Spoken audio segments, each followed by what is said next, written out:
An English teacher here at PA, and lucky enough to be faculty mentor for Zöe's project. Really honored and excited to introduce her today and to welcome you all to this talk. Anyone who has read Zöe's writing will know what a pleasure it was to watch her paper take shape last summer and to read her various drafts. She's a beautiful writer. But for Zöe, this study was more than an intellectual experiment, more than just another paper. The topic, women and mental illness, really matters to her and really matters to the world at large. This genuine investment gives her project a special force and special resonance, which I'm sure you will all feel as you see her presentation.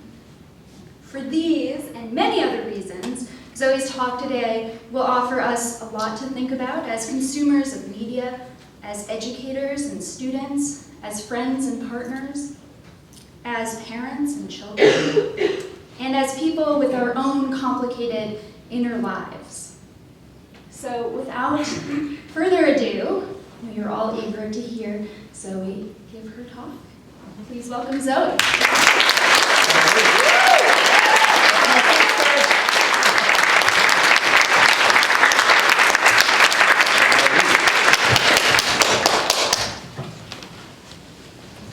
Hi everyone. There are so many people here. Thank you so much for taking the time to be here.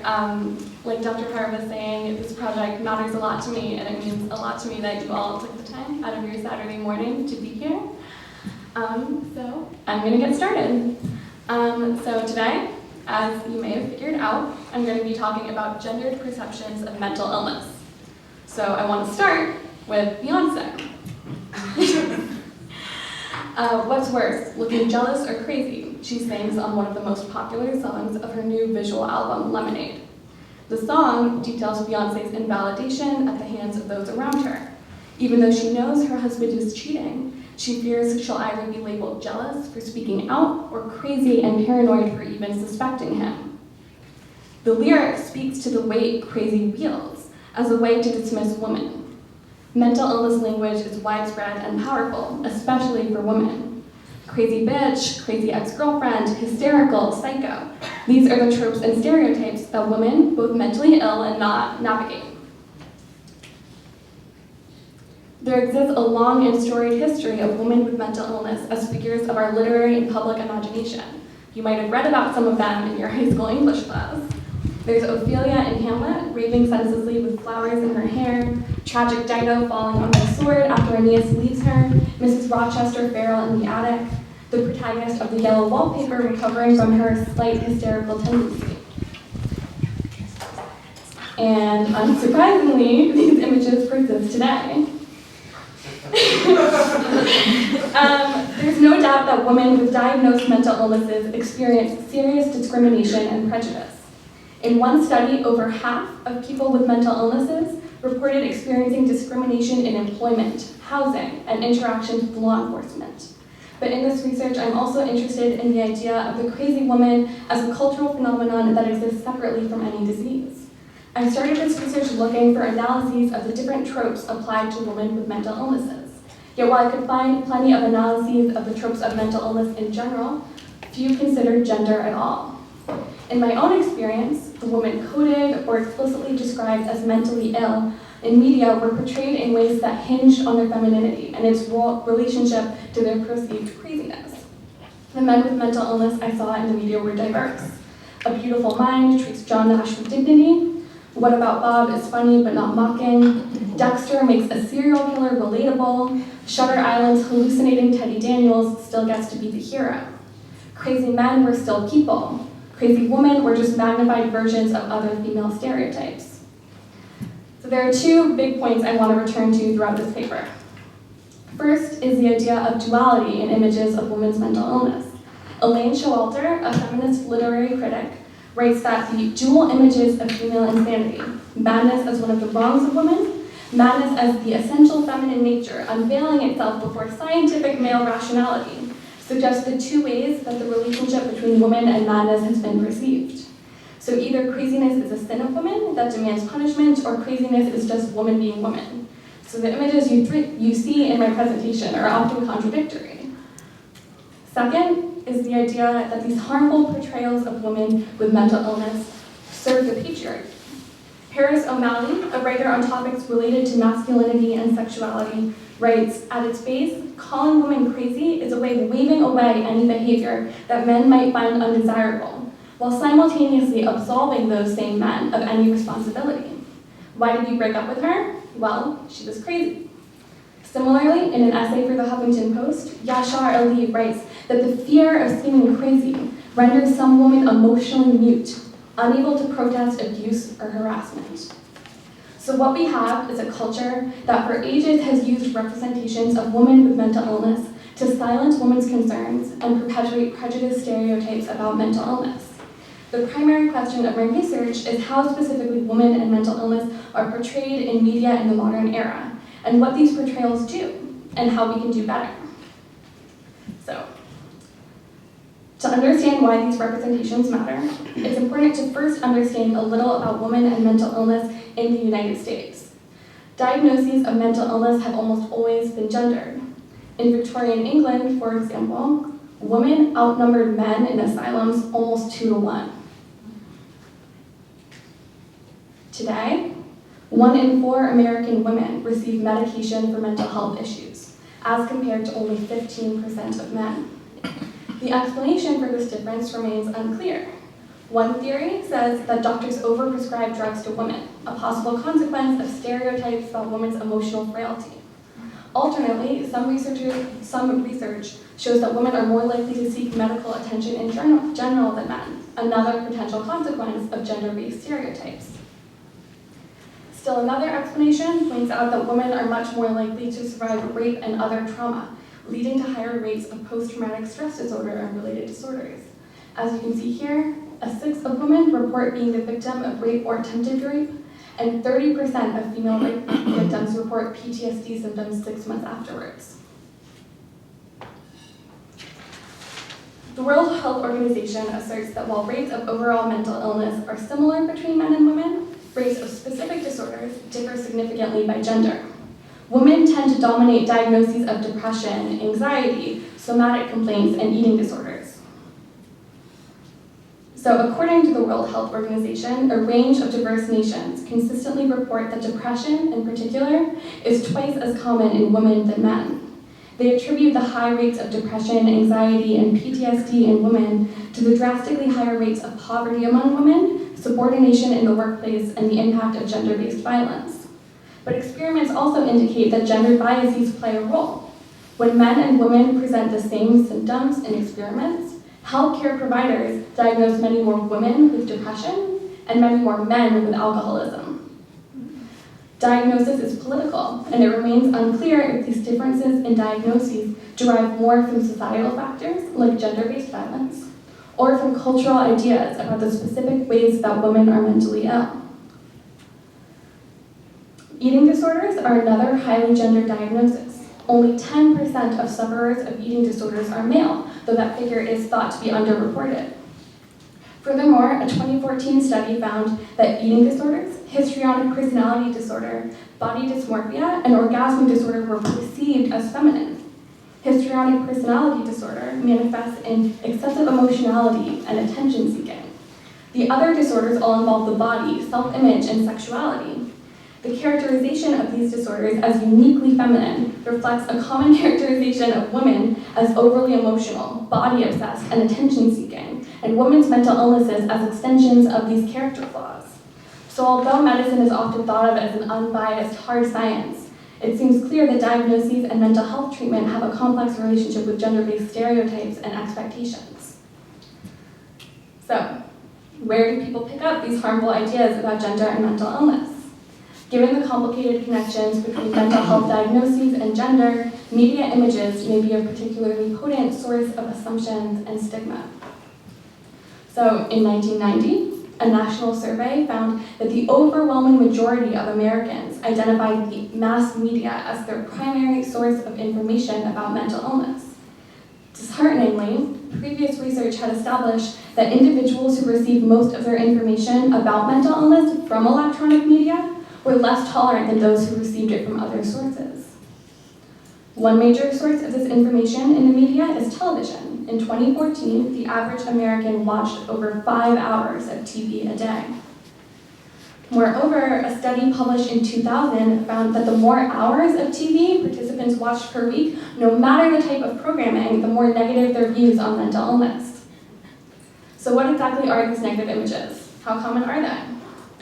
Though there is little research dedicated specifically to female representations, a 1982 study found that almost a third of primetime TV shows involved or mentioned mental illness. Mental illness is even more common in children's shows. One study found that of 128 episodes marketed to children under the age of 10, 40% contained at least one reference to mental illness. Half of the mentally ill characters played comedic roles, while half were villains. Though mental illness is not a significant predictor of violence, 72.1% of primetime characters with mental illness hurt or kill others. Similar violent and exaggerated representation of mental illness dominates film. In 2004, a study found that 85% of Disney films included references to or portrayals of mental illness. In a similar 2003 study examining 49 films for adults, almost a quarter of films contained a character linked to mental illness. Other characters often ascribe them labels such as crazy, psycho, and lunatic.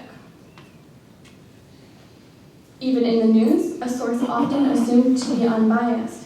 Sensationalized violence that supports old stereotypes of mentally ill people as villains prevails. 51% of Americans report that they've received most of their information about mental illness from TV news, and 34% from print news. But that information is mistakenly fixated on violence. In 1998, a study found that 65% of people with mental illnesses featured on the news had committed violence. In the news, people with mental illness are only interesting if they're scary. These studies show the preeminence of a narrow story of mental illness that capitalizes on violence and humor to reduce mentally ill people to caricatures and ostracize them as the other. These negative and inaccurate images have tremendous potential impact. In one experiment on the effect of negative media portrayals, participants who watched a made-for-TV movie starring a violent, mentally ill man demonstrated markedly lower levels of sympathy towards people with mental illness than those who watched an unrelated movie with a violent character. Whatever stereotypes about women and mental illness appear in these representations, they are broadcast on a massive scale and deeply absorbed into their consumers' perceptions about women and their mental illnesses.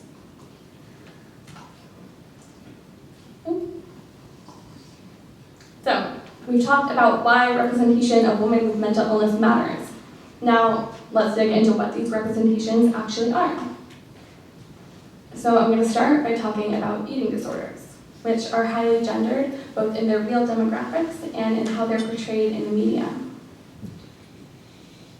When anorexia nervosa was first diagnosed in 1873 as a nervous disorder among adolescent girls in England and France, its average sufferer was considered the self-sacrificing Victorian heroine who acted out the most extreme manifestation of the feminine role.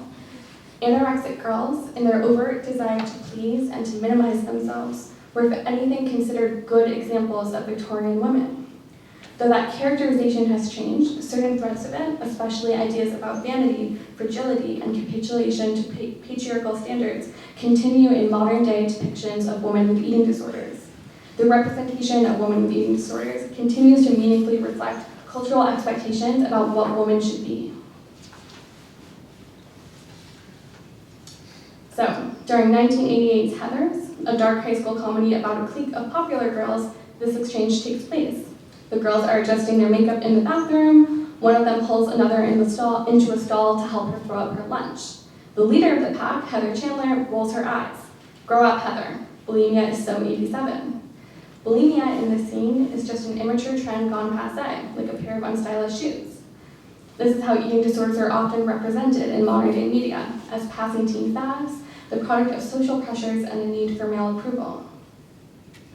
Similarly, on a storyline from hit teen sitcom Lizzie McGuire, The character Miranda's insecurity about her body snowballs into an eating disorder.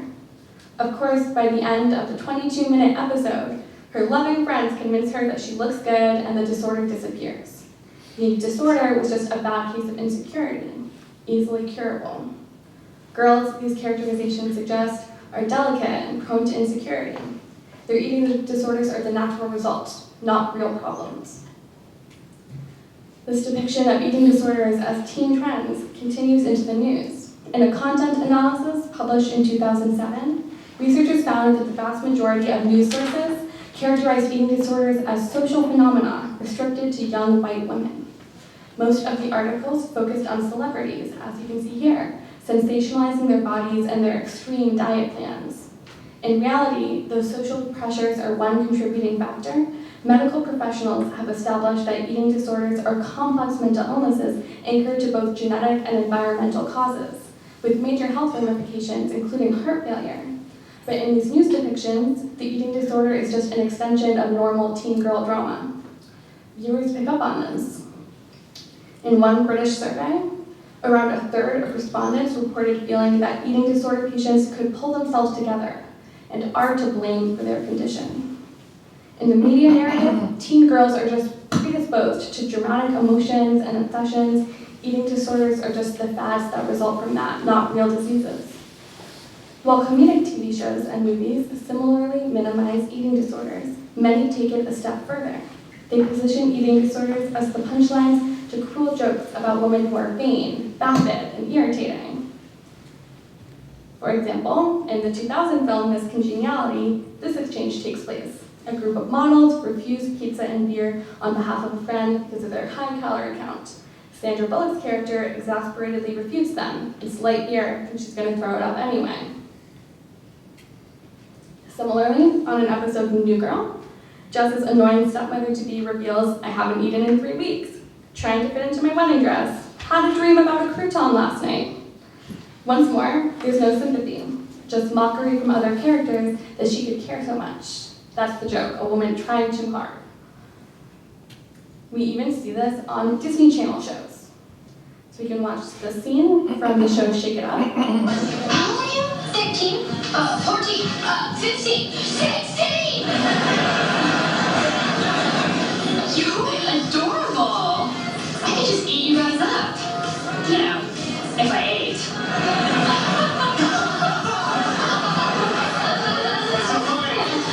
These two young ladies.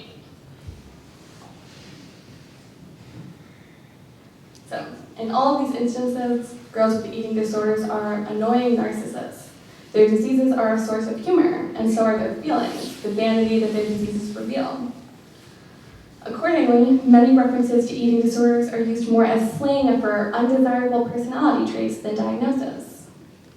On an episode of HBO's Girls, in which the protagonist, Hannah Horvath, is undergoing her own mental health crisis, she angrily calls her friend Marty anorexic. The medical term codes for all of Marty's worst qualities: that she's vain, that she's uptight, that she's annoying, that she's desperate to be liked. This shorthand has dual effects. It trivializes a serious medical condition and simultaneously pathologizes all of a woman's unwanted characteristics, magnifying the archetype of the nagging, neurotic woman into a disease. And when the girl with the eating disorder becomes a self-absorbed stereotype, the girl insulting her looks cool and laid back.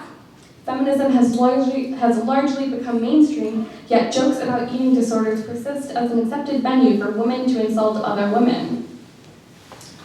So, in an interview, Kat Dennings, the star of the show Two Burnt Girls, said of life in Hollywood that, "I tried being anorexic for 4 hours, and then I was like, I need some bagels." Meghan Trainor made a similar joke in an interview. "I wasn't strong enough to have an eating disorder. I tried to go anorexic for a good 3 hours. I ate ice and celery, but that's not even anorexic, and I quit." When the ideal woman is effortlessly thin, the girl with the eating disorder is pathetic and needy. We live in a world where women are punished for being overweight, but also punished for trying too hard to conform to narrow beauty standards. So what we end up with is the invalidation of women's diseases, the expectation that women be effortlessly thin, and the stereotype of women with eating disorders as high-strung and vapid. While dismissing women as vain or vapid is hardly new, unpacking that dismissal in mental illness language reflects a relatively recent development. The cultural message embedded in these portrayals dismisses women's pathologies as annoying, their concerns as vacuous. Like the ideal Victorian woman, these images of and references to eating disorders encourage women to make themselves and their problems smaller. So, if the shaming of eating disorders reflects double standards about women's bodies, the association of sexuality with mental illness reflects double standards for women's sexual desires and sexual behavior. Starting with hysteria, the construction of mental illnesses has simultaneously sexualized mentally ill women and pathologized women's sexualities for centuries. So hysteria, the first mental disorder attributed specifically to women, was called by psychologist Ware Mitchell the nosological limbo of all unnamed female maladies. The disease was rooted in unsatisfied sexual and maternal drives and associated with inappropriate sexual urges. So already then, mental illness was the only explanation for a woman's sexual desires. Today, sexuality endures as a common theme in portrayals of women with mental illness. Women are seen as inherently sexual, and so too are their mental illnesses. In some instances, a woman's sexual appeal can compensate for her mental illness. On the popular sitcom How I Met Your Mother, known playboy Barney Stinson devises a hot crazy scale to explain how a woman's craziness might be balanced by her attractiveness. Let me illustrate. A girl is allowed to be crazy as long as she is equally hot. Thus, if she's this crazy, she has to be this hot. If she's this crazy, she has to be this hot. We want the girl to be above this line, also known as the Vicky Mendoza diagonal. This girl I dated, she played jump rope with that line. She'd shave her head, then lose 10 pounds. She would stab her with a fork, then get a boob job. I should give her a call.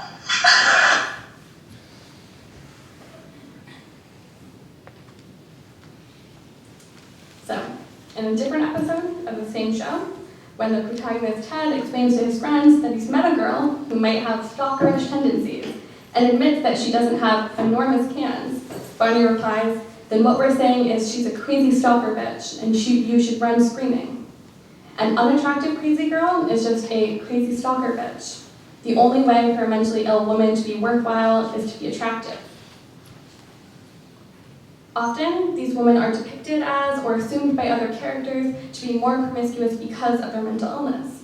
So on the British teen TV show Skins, Cassie, a girl with an eating disorder and a loose grasp on reality, frequently makes explicit sexual advances on other characters. After meeting her, another boy remarks excitedly, "I bet she bangs like a fairy on acid." Even the eating disorder that has reduced her to her fairy-like size is attractive. Women's mental health doesn't really matter in these portrayals, so long as their mental illness makes them more sexually adventurous and attractive to men.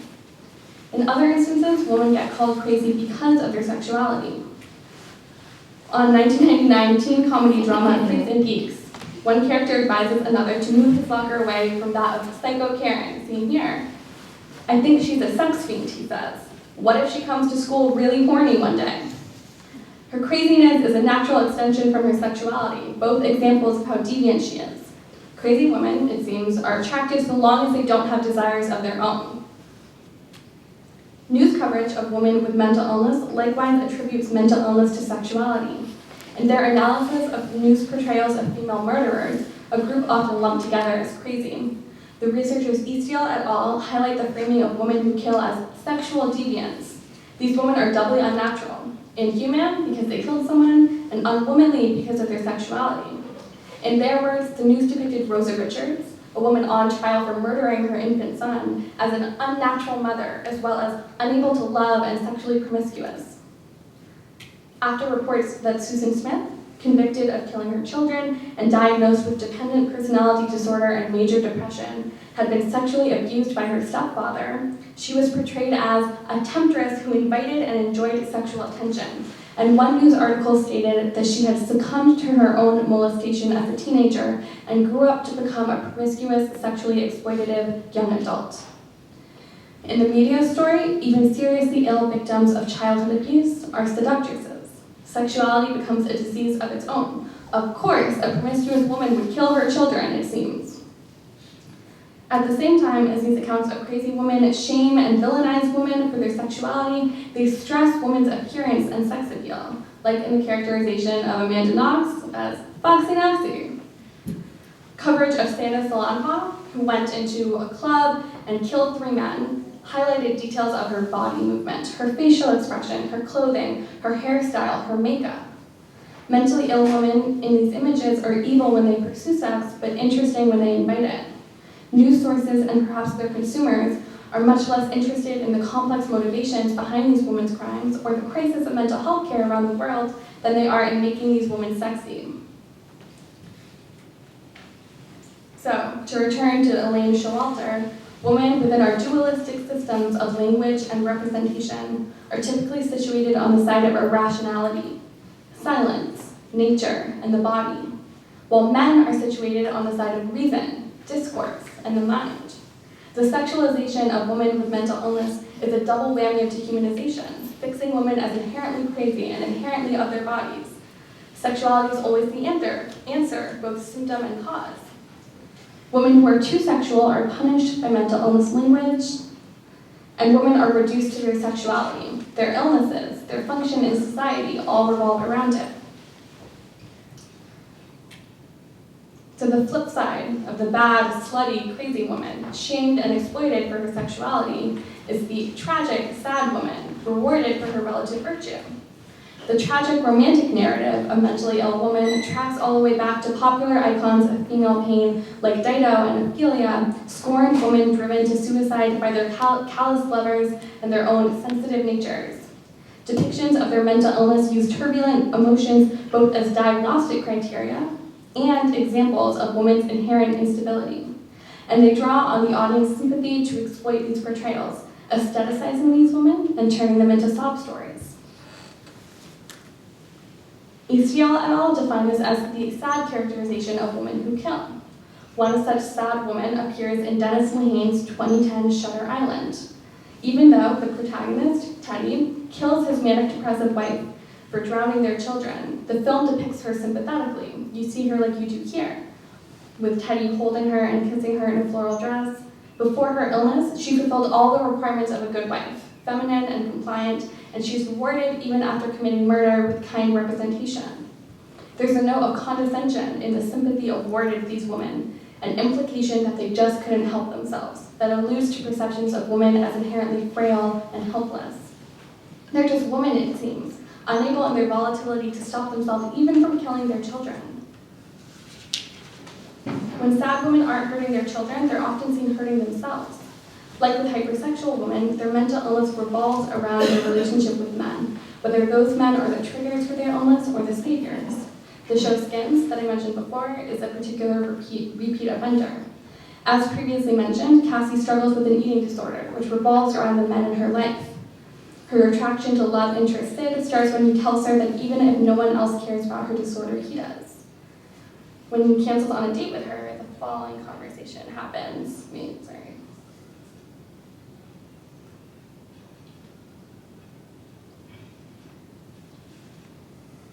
Just wanted to remind you of our date tonight. Oh, shit. Thing is, Cass, my dad kind of grounded me. Got too close, okay. Oh, wow. I didn't eat for 3 days so I could feel ugly. Sorry. Maybe I'll come over and say hello. I don't know, maybe. Safe. Wow.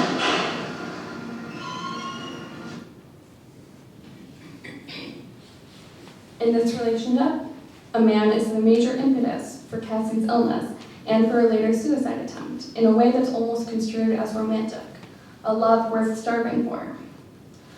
On a much later season, a man heroically saves the lead character Effie from her mental illness. She attempts suicide in a locked bathroom, but her ex-boyfriend breaks in to save her. The image of him holding her wrist and crying, her eyeliner still pristine, is one of the most iconic of the whole series, the perfect snapshot of aestheticized illness. More than adding to Effie's character development, the incident turned the boy in question into Skin's ultimate heartthrob, a cute guy and her savior too. Indeed, the illness of a sad woman almost always glorifies the man who loves her. Even on HBO's Girls, a show lauded for its authentic representations of women, Hannah's struggle with OCD ends with her romantic rescue by an old boyfriend.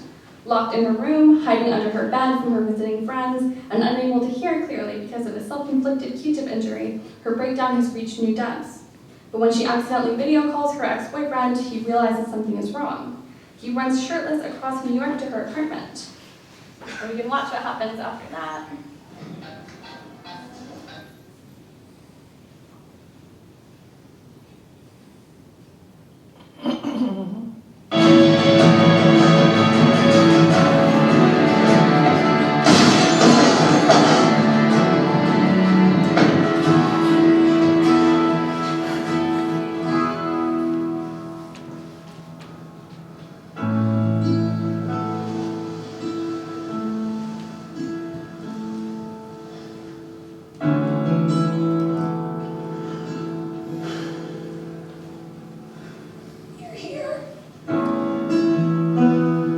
Here.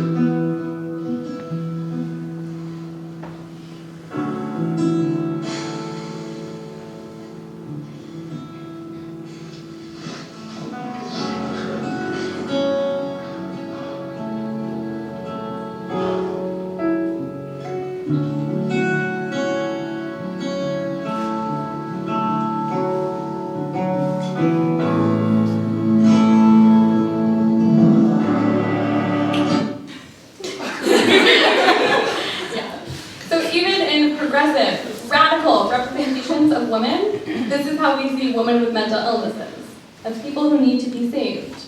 Hannah doesn't need medication, friendship, therapy, or motivation, just a tall man to carry her to safety.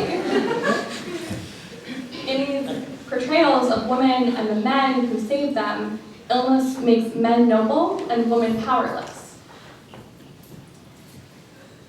Just like over-sexualized women, the sad woman is always beautiful, and that beauty makes her sadness tragic and significant.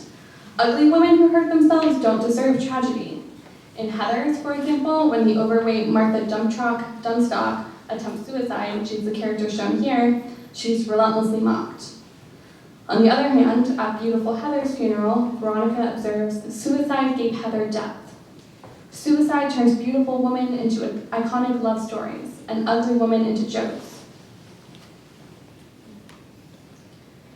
So all of these portrayals amount to the invalidation of women's emotions, the reduction of women to their relationships with men, and the stereotype of women as emotionally fragile.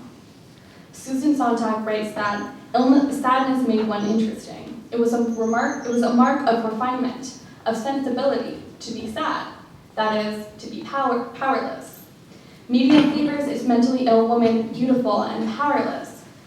In these portrayals, women are just prone to uncontrollable emotions that must be tamed by a rational man.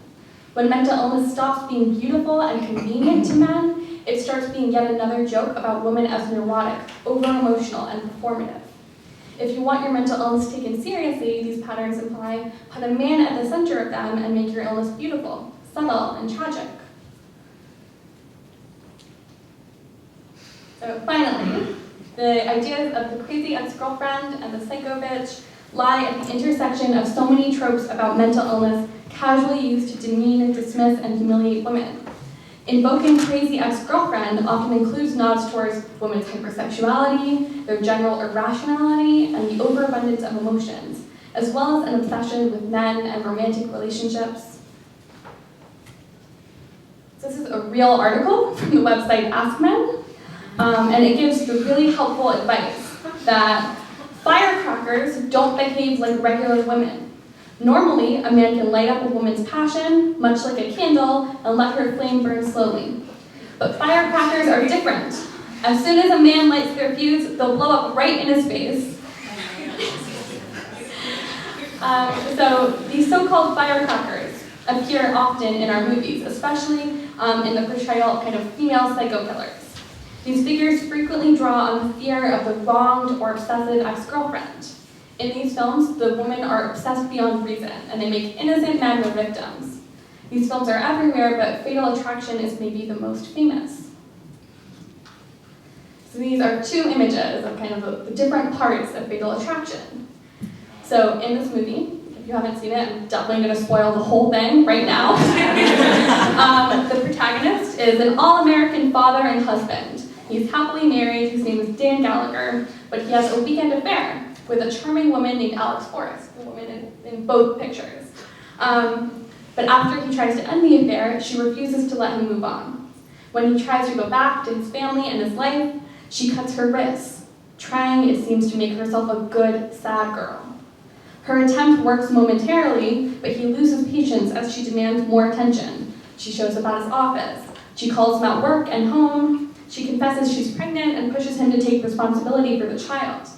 As the climax of the film approaches, she appears in his home and attempts to kill him and his wife. Her portrayal is an amalgamation of all the grievances with women that men characterize as mental illness. She's suicidal and lonely, but also a villain wielding knives, boiling bunnies. She's seductive and attractive, but repulsively clingy. Out of context, her actions appear quite reasonable. A single woman who demands that the man who impregnated her treat her like a human being. In the film, asking that much warrants a bullet to the heart. Gone Girl is considered in many ways the kind of modern-day follow-up to Fatal Attraction. Its plot echoes Fatal Attraction in many respects. The protagonist, Nick Dunn, is as carelessly unfaithful as Dan, and his wife, Amy Dunn, is another pregnant villainess asking for more. However, in this film, it's Amy, Nick's wife, not his lover, who takes revenge of him. She's sick of his infidelity and conscious of the media's love of victimized women, so she stages her own murder and frames him as the perpetrator. Like Alex Forrest, Amy is obsessive, irrational, desperate to stay with him, but capable of great violence.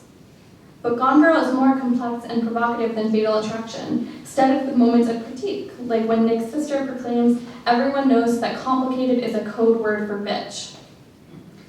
Still, many reviews and public commentaries focused on the simplest reading of the story, that of the manipulative evil ex trying to ruin a man's life.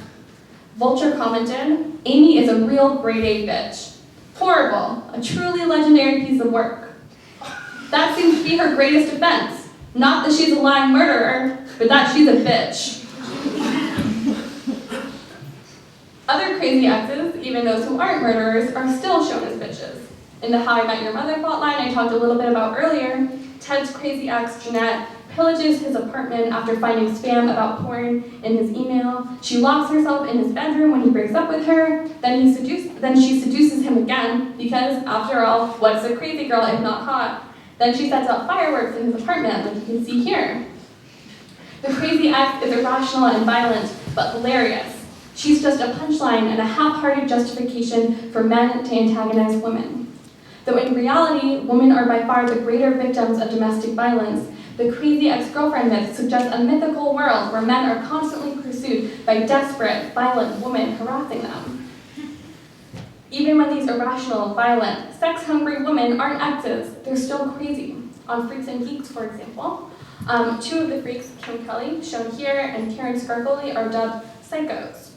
The character Sam explains what he means clearly to his older sister, who's one of her friends.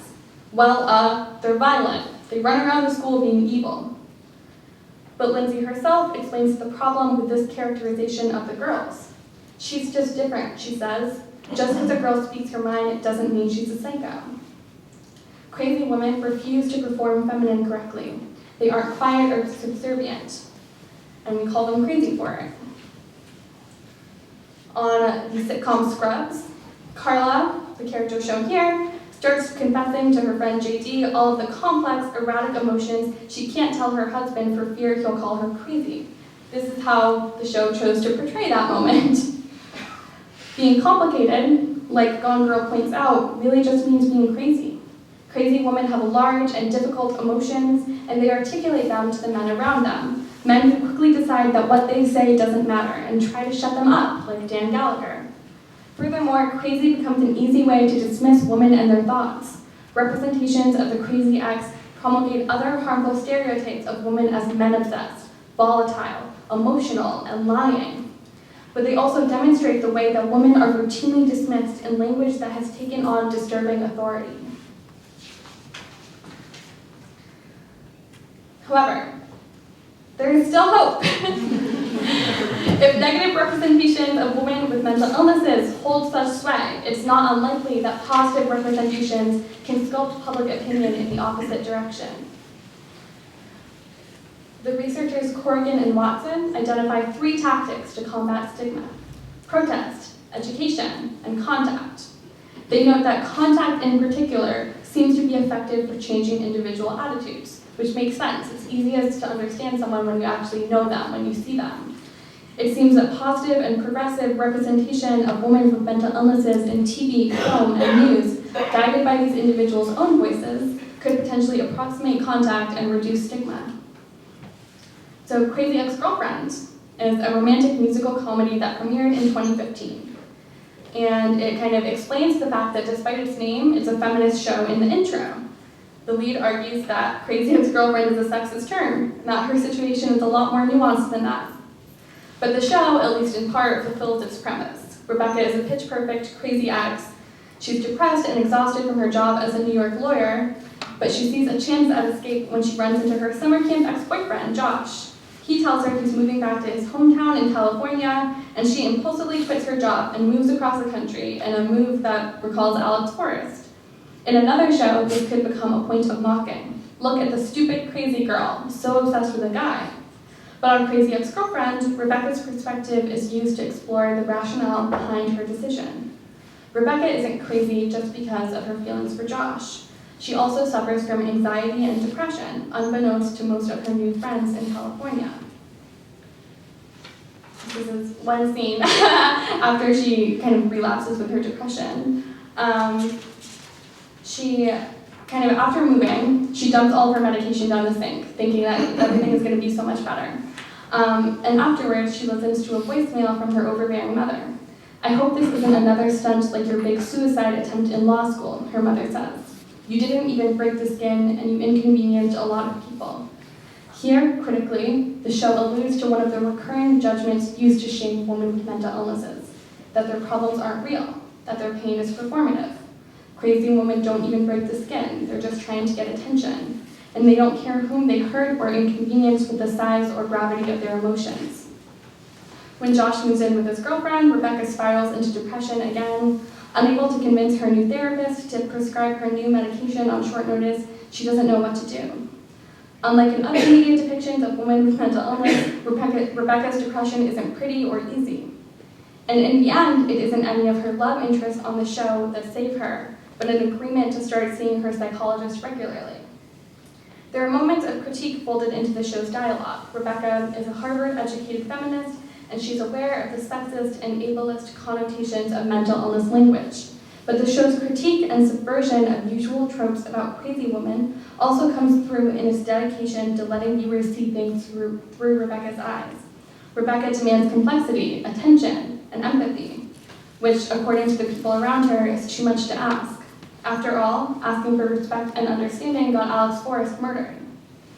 Crazy Ex-Girlfriend is one of multiple recent TV projects that use women's specific experiences as the basis for stories about stigma, mental illness, and sexism. Crazy Ex-Girlfriend's co-writer and creator, Rebecca Bloom, has said that she herself suffers from anxiety and depression, and was interested in undercutting some of the stereotypes associated with those diseases. HBO's Girls, though problematic in its own right, as we discussed earlier, also used the details of creator Lena Dunham's OCD to fully flesh out Hannah's struggle with the same disease. Lady Dynamite, another recent Netflix show centered around comedian Maria Bamford's struggle with bipolar disorder, has been celebrated as an authentic but still funny view of mental illness. Unsurprisingly, the best, most empathetic, and most realistic stories about women's mental illness come from women with mental illnesses themselves. As women's rights have progressed, it has become increasingly difficult to dismiss women as irrational or vapid without cause. But references to mental illness remain a powerful means to authoritatively disregard women. In the Victorian era, some suffragettes and other radical women were committed to asylums. For authorities who wanted to quiet those women, mental illness hid more shameful assertions. The real problem wasn't that these women were seriously ill, but that they were asking for more than the men around them wanted to give them. Likewise, today, mental illness language codes for deeper accusations. Casual ableism masks casual sexism. Women are called anorexic for being too high-strung, sex fiends for expressing their own sexual desires, and psycho when they ask for anything more than apathy from the men in their lives. The impact of these stereotypes is widespread. Stigma against people with mental illness has been noted as one of the major reasons why people don't seek help. Stigma also pushes people to reject those with mental illness, contributing to social isolation, the withholding of help, coercive treatment, and segregated institutions. Moving forward, for the sake of both women whose debilitating diseases are ridiculed and women whose behavior is constantly policed to avoid seeming crazy, these representations need to change. But given the long history of pathologizing women's emotions and sensationalizing mentally ill women in literature, producers and consumers of mass media need to have a more complex, nuanced understanding of context. Jennifer Eisenhower, a researcher on mental illness and stigma, recommends 5 major changes to combat mental illness stigma in visual media: critically engaging viewers' preconceptions, identifying missed opportunities in the media that is out there, challenging the language that we hear, contextualizing issues of representation, and understanding stigma. So these are kind of some of the steps that we can take to more critically look at the images that we have before we start trying to even replace them with new ones. But the critical acclaim of shows like Crazy Ex-Girlfriend, Lady Dynamite, and Girls also suggests that allowing women with mental illness to articulate their own narratives is a pathway to less stigmatizing representation. Finally, more research is necessary to deepen our understanding of contemporary depictions of women with mental illness. While there exist numerous quantitative content analyses of TV programs, films, and news media of representations of any people with mental illness, there are very few dedicated to the specific tropes and cliches surrounding women. To take down dangerous stereotypes of women with mental illness, we need to understand what these images are. The story of the crazy woman is one designed to reinforce and uphold the patriarchy. So if we understand it, we can take steps to pull it down. Thank you.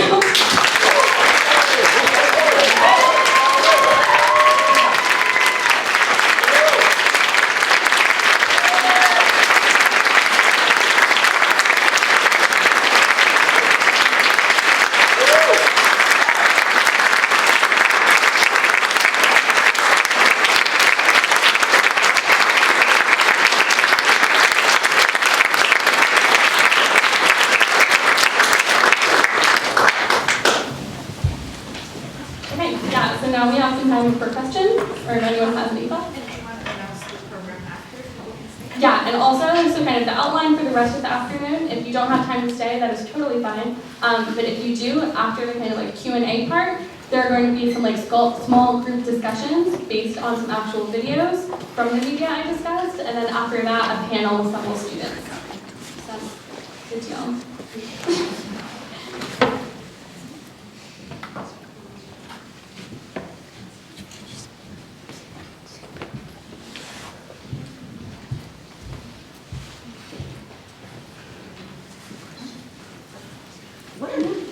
What are doctors, actual psychiatrists, doing about this kind of thing?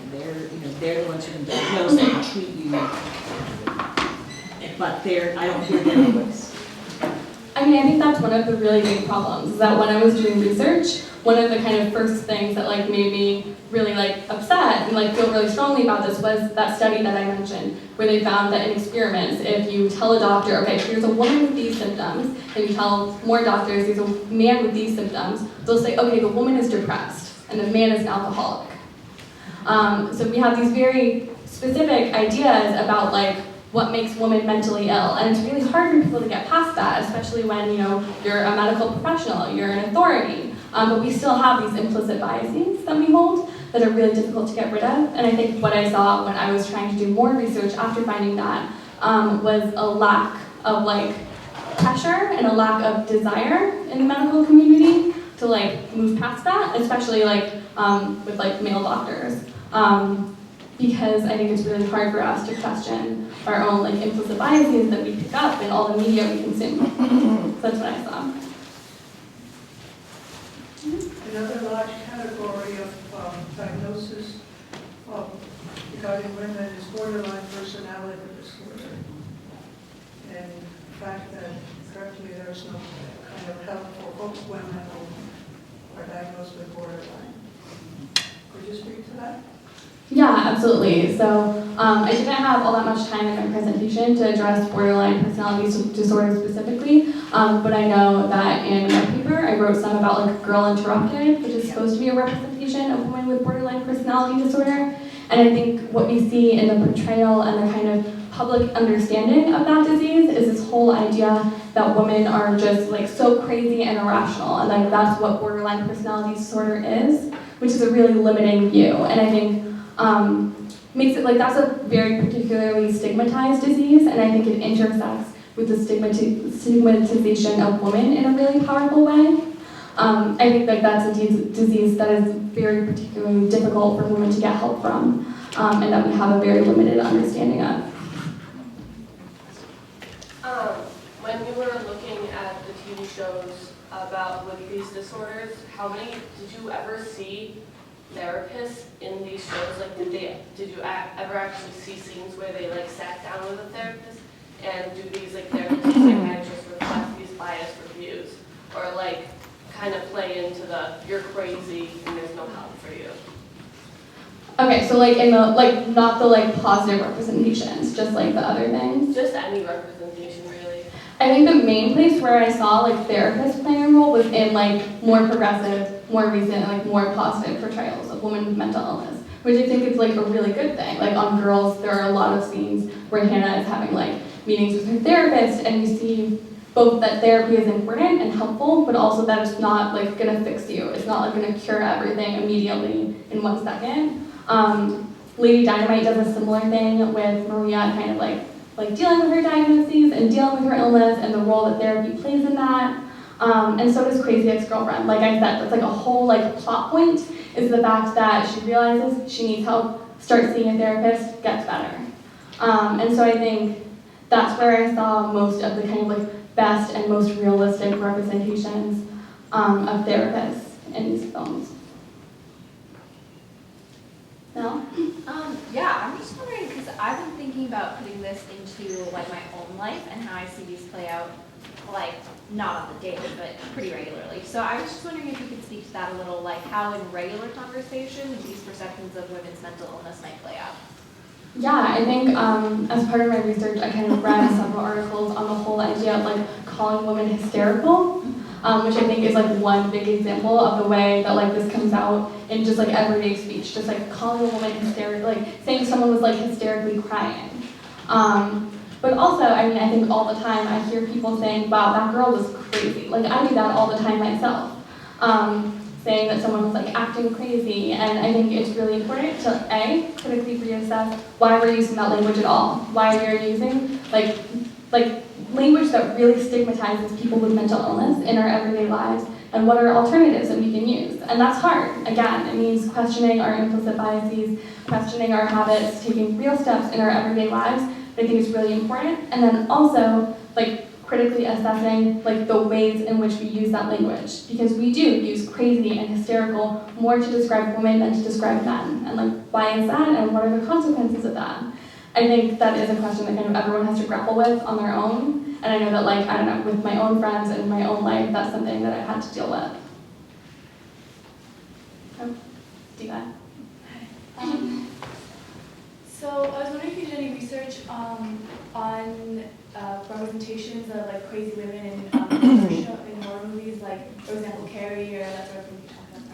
Yeah, absolutely. So again, that was one of the things that kind of irritated me, is that I couldn't find a lot, like I knew from my own experience, like I've seen Carrie, I've seen all these movies, that the ways that kind of like female like psycho killers and like psycho women were portrayed like felt very different for me than like the way that like murderous men are portrayed. But I couldn't find a lot of like research that actually went into that in depth. And so I think I did like write about my paper that ties to the whole idea of, again, women as like irrational, women as like unable to control their emotions, and a lot of the times women as like obsessed with men. So that's the whole crazy ex-girlfriend thing. There are so many, not just like famous and popular, but also just like random tiny movies about like crazy ex-girlfriend killing a man, and that's like the plot of a horror movie. And it's really frustrating that for some reason there hasn't been a lot of like analysis done on these images. In terms of language, I know like there's one of my main issues is that when someone say like you call me crazy, like how do you navigate in that conversation and not acting crazy when you tell them not to call you crazy? And now you're just straight up insane for saying that. Like, did you see any ways to navigate around that? Yeah, I definitely feel like that's a difficult thing. And I think one important thing that I always think about with lots of issues around like feminism and language is that like you're not always responsible for teaching someone like what they did wrong. Like you don't always have to like be the perfect, like nice, like educational like assistant that they need. But I also think that like in an interaction with that, you do have like an opportunity to like teach someone. Like I was talking about, contact is considered one of these like really powerful ways to like combat stigma. And so I think just explaining like the rationale behind your decisions or like what you were doing, being like, this happened, this is what I did, I'm like rooted in reality, is kind of a helpful way to explain that like crazy is like hurtful language, and that it doesn't actually have any like bearing on your real life.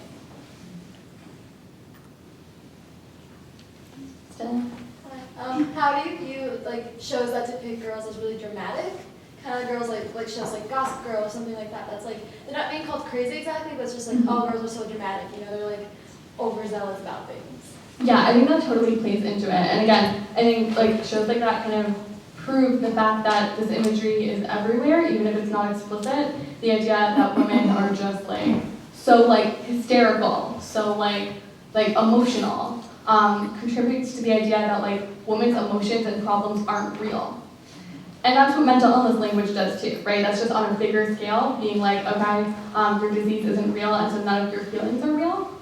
And I think what you're talking about like totally plays into that. We have this whole, we like love watching like teenage girls like be crazy and gossip and like have all this drama, because we like to like imagine that like they don't actually have real problems and everything they're doing is like irrational and crazy. Kristen. First of all, truly excellent presentation, top notch with But did you find any examples of non-white women interacting with mental illness at all? Like not a lot, which is really, again, that's one of the things that was really frustrating me in trying to find like comprehensive like analyses of like what these images look like, is that there's either no or like very little mention of race. I do think that you see like race and mental illness still intersecting in portrayals of women. Like I think the idea of like the angry black woman is one that calls upon both really like ableist ideas about mental illness and really racist ideas about women and about black people, to kind of like create this like ultra force of like all of these different kinds of stigma intersecting. And I think that in other portrayals of women of color, you can see how mental illness stigma is still used.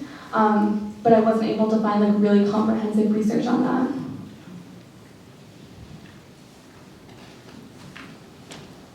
Did you look into the history at all of dealing with mental health issues or mental health treatment at PA, for example? I didn't look into it at PA, which I regret. Yeah, I didn't have enough kind of like space in my paper to include that. But like I said, I did kind of go into looking at like the history of like asylums and the history of other kinds of mental health treatment for women. And what I found was that overwhelmingly like women are more likely to be institutionalized, like put into separate institutions because of their mental illness than men are. Well, and I guess another way of asking that would be, how have you seen gendered mental illness treatment in your time at PA? I mean, you don't have to speak specifically, but do you experience it as sexist or gendered in a particular way here on campus? Yeah, I think I absolutely experienced that as gendered, and if you stay through the panel, that's also like what students are going to be talking about later.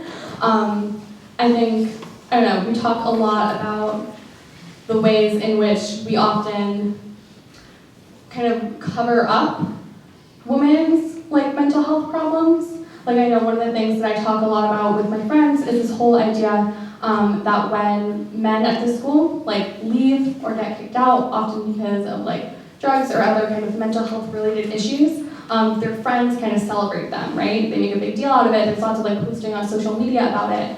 But when women leave the school for mental health issues, no one talks about it. It gets covered up, it gets quieted. Because I think we have this whole idea of mental illness, again, as something stigmatized, especially for women, something that you don't want to talk about, something that we want to hide. And I think in many other ways, when we talk about like how hard it is to be a female leader on campus, I think that's because often we like criticize women for who are too loud, who are too aggressive, who again we think of as irrational as being crazy, which makes it really difficult to be a female leader on this campus. So I do think that I've seen this play out in many different arenas on campus.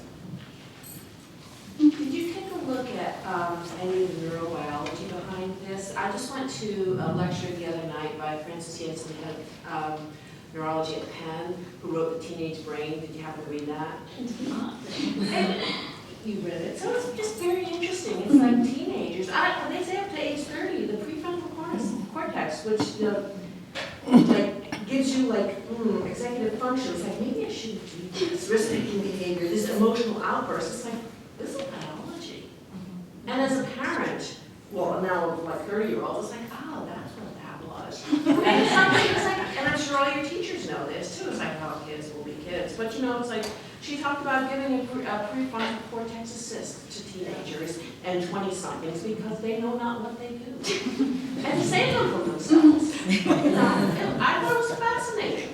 Yeah, absolutely. I think all of the like neurobiology behind this stuff is really interesting. And I think what's kind of interesting, again, like how I was talking about how we interpret these things at PA is this idea that like, yeah, all teenagers are pretty crazy, yet we only like punish women for it, or we like mostly punish women. We devise all these like special words and all these like ways to characterize women and to punish them and to police their actions, but we let kind of boys be boys in another way.